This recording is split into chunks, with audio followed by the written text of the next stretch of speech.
Bismillahirrahmanirrahim. Assalamualaikum warahmatullahi wabarakatuh. Innal hamdalillahi nahmaduhu wa nasta'inuhu wa nastaghfiruh wa na'udzu billahi min syururi anfusina wa min sayyiati a'malina.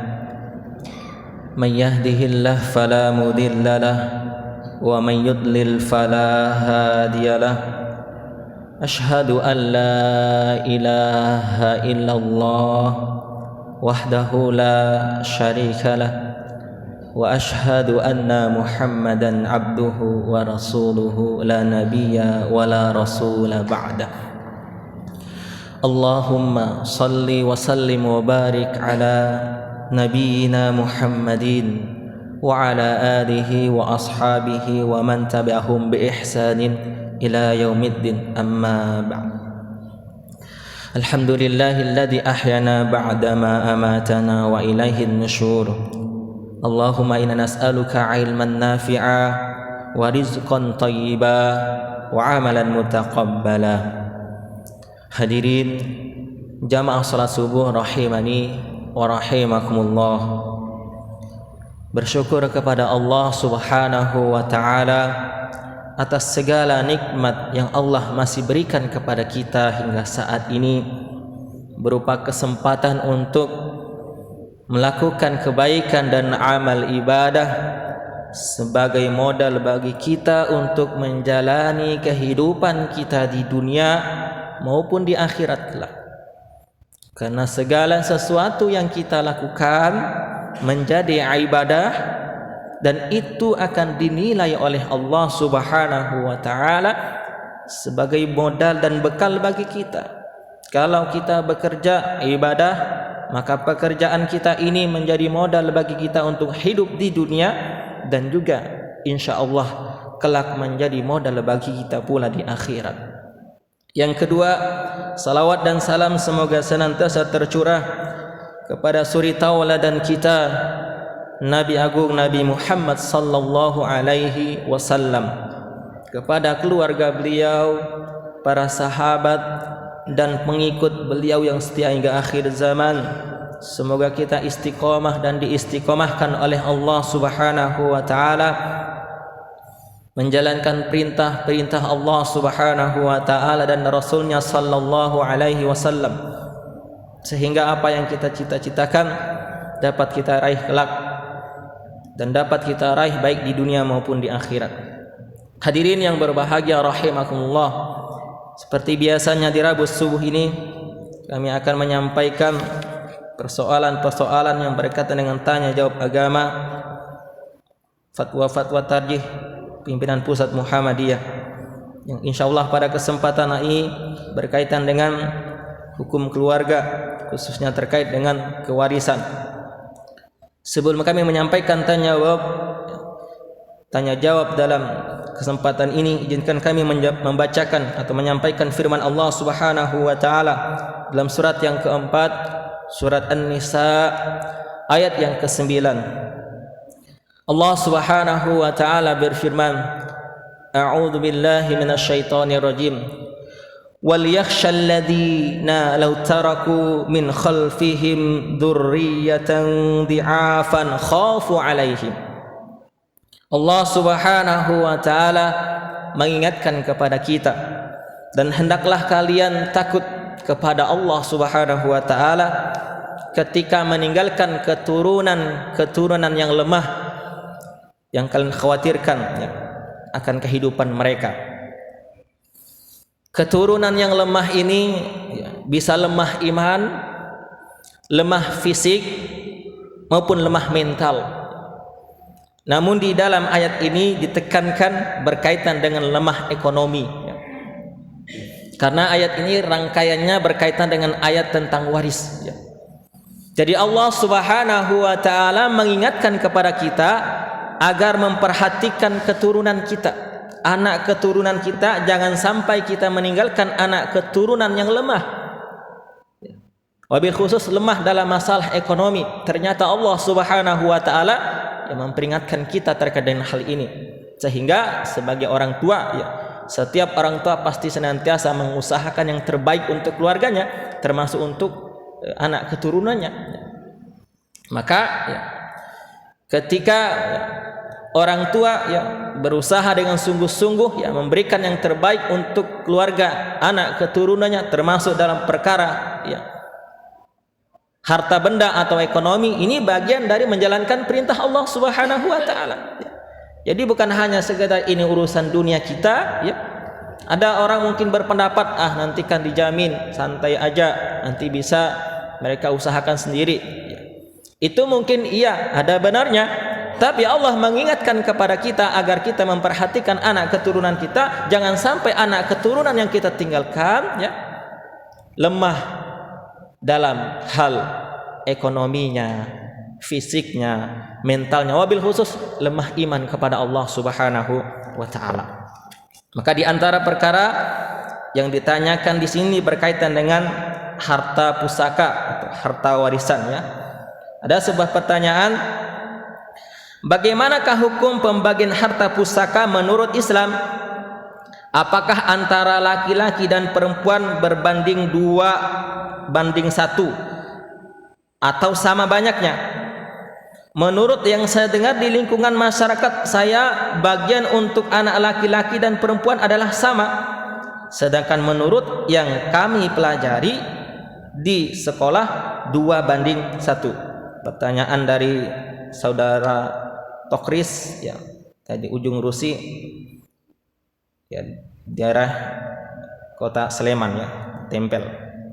Jawaban dari majelis, menurut hukum waris Islam, bagian laki-laki itu 2 kali bagian perempuan, sehingga perbandingannya benar seperti yang saudara katakan 2:1. Sebagaimana yang saudara pelajari dahulu. Dasarnya ialah firman Allah Subhanahu wa taala di dalam surat An-Nisa. Wa in kanu ikhwatar rijalan wa nisaan falidzakari mithlu hadzil unthayain yubayyinullahu lakum an tadillu wallahu bikulli syai'in alim. Dan jika mereka ahli waris itu terdiri dari saudara laki-laki dan perempuan, maka bagian seorang laki-laki sebanyak 2 bagian dari seorang saudara perempuan. Allah menerangkan hukum kepadamu supaya kamu tidak keliru, dan Allah mengetahui segala sesuatu. Jadi berdasarkan ayat itu, kalau seseorang meninggal dunia dan meninggalkan harta peninggalan, sedang ahli warisnya seorang laki-laki dan seorang anak perempuan, seorang anak laki-laki dan seorang anak perempuan, maka harta itu setelah dikurangi untuk membayar hutang, ongkos pemeliharaan jenazah atau pengurusan jenazah, dan untuk melaksanakan wasiat yang tidak boleh melebihi 1/3 harta kekayaan, dibagi menjadi 3 bagian. 2 bagian untuk laki-laki, sedangkan 1 bagian untuk anak perempuan. Hal itu adalah hak tiap-tiap anak, baik laki-laki maupun perempuan, sesuai dengan hukum yang telah ditentukan dalam ayat di atas tadi. Mengenai hak anak perempuan menghendaki sama dengan bagian anak laki-laki, tidak ada halangannya atas kerelaan dari saudara laki-laki. Tegasnya, saudara laki-laki memberikan haknya baginya ya itu kepada saudara perempuannya. Kalau pemberian itu dilakukan dengan ikhlas dan mendapatkan pahala, dan sebagai saudara perempuan menurut ajaran agama juga harus diterima, berterima kasih kepada saudaranya laki-laki atas pemberian tersebut. Jadi berdasarkan penjelasan ini, memang dalam ketentuan Islam itu bagian waris itu adalah 2:1 antara laki-laki dengan perempuan. Dan ini salah satu persoalan yang menjadi ya persoalan yang dijadikan senjata para orientalis dan kelompok-kelompok emansipasi ya, yang mengatakan bahwa ajaran Islam itu ya berat sebelah atau tidak adil, ya seakan-akan ya melebihkan laki-laki di atas perempuan. Padahal kalau kita ya memahami setiap ketentuan dari Allah Subhanahu wa taala adalah sesuatu yang mengandung maslahat. Kenapa 1:2? Karena memang laki-laki ini bertanggung jawab atas keluarganya. Harta yang diterima oleh suami, misalnya harta warisan, itu bukan miliknya secara mutlak, tapi itu adalah miliknya dan keluarganya. Dan ada orang-orang yang menjadi tanggungan oleh seorang laki-laki. Sedangkan ketika seorang perempuan mendapatkan harta, baik itu dari harta warisan ya, maupun harta yang dia dapatkan sendiri, itu pada hakikatnya ya, asalnya adalah hak miliknya pribadi. Dia mau gunakan untuk apa, itu urusan dia, terserah dia, karena itu adalah hak miliknya. Dan suaminya ketika dia tidak memberikan ya, tidak punya hak di sana, kecuali kalau dia memberikan, kecuali kalau dia ikhlas. Misalnya dia kerja, kemudian hasil pekerjaannya digunakan untuk bersama-sama kebutuhan keluarga dengan kerelaan dan keikhlasan, maka itu sedekah baginya untuk keluarganya. Tapi untuk kebutuhan ini tadi, yang bertanggung jawab penuh atau yang bertanggung jawab utama adalah seorang laki-laki, yaitu seorang suami atau ya seorang bapak. Akan tetapi dalam penjelasan ini ya, bahwa meskipun 1:2 ini ketentuan dari agama, ketika dalam kondisi tertentu ya sudah dihitung berdasarkan 2:1 atau dibagikan 2:1, tapi yang laki-laki ini ya paham kondisi saudara perempuannya ya, atau yang ahli waris perempuannya bahwa lebih membutuhkan dibandingkan dia ya. Atau dalam kata lain, kondisi saudara perempuannya ini lebih susah daripada dia, atau dia dulu dengan pendidikan yang dilakukan banyak mengeluarkan biaya dari orang tuanya, maka dia sadar diri, 2:1 dibagi secara agama, tapi dia ya, dengan keikhlasannya mengatakan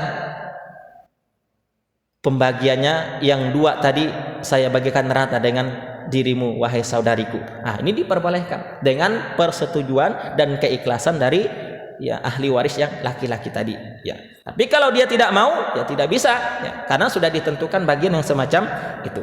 Ini yang pertama.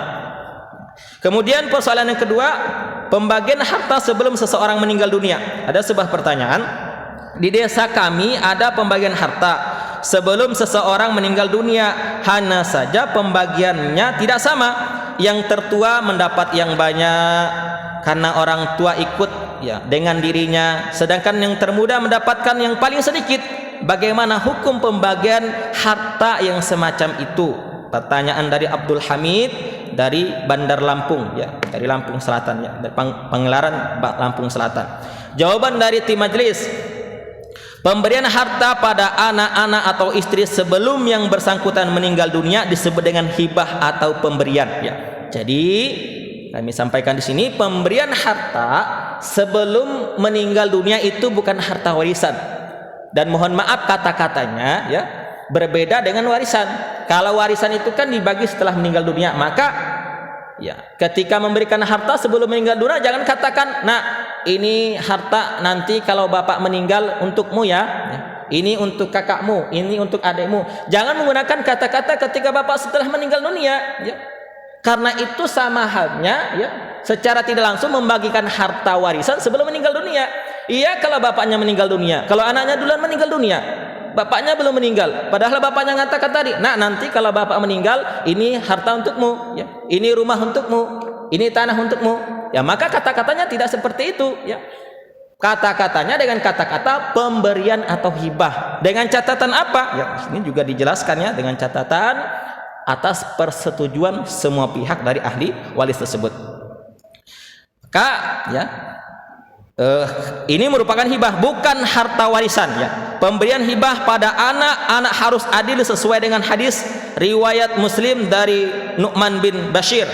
Innahu qala inna abahu ata bihi Rasulullah sallallahu alaihi wasallam faqal inni tahaltu ibni hada gulaman kana li faqala Rasulullah sallallahu alaihi wasallam akulla waladika nahaltahu misla hada faqala la faqala Rasulullah sallallahu alaihi wasallam fa arji'hu. Artinya sesungguhnya ayah ya Nu'man telah mengajaknya menghadap Nabi sallallahu alaihi wasallam dan berkata, "Saya telah memberikan kepada anakku ini seorang anak kecil yang saya miliki." Nabi lalu berkata, "Apakah semua anakmu engkau berikan seperti itu?" Ayahku menjawab, "Tidak." Nabi berkata, "Kemudian kembalikan pemberian itu." Hadis riwayat Muslim. Dari lafaz lain, sabda Nabi sallallahu alaihi wasallam yang artinya bertakwalah kamu dan berbuat adillah terhadap anak-anakmu. Pada lafaz hadis lain berbunyi artinya, maka janganlah engkau saksikan kepada Nabi, karena saya Nabi tidak mau menyaksikan perbuatan yang tidak adil.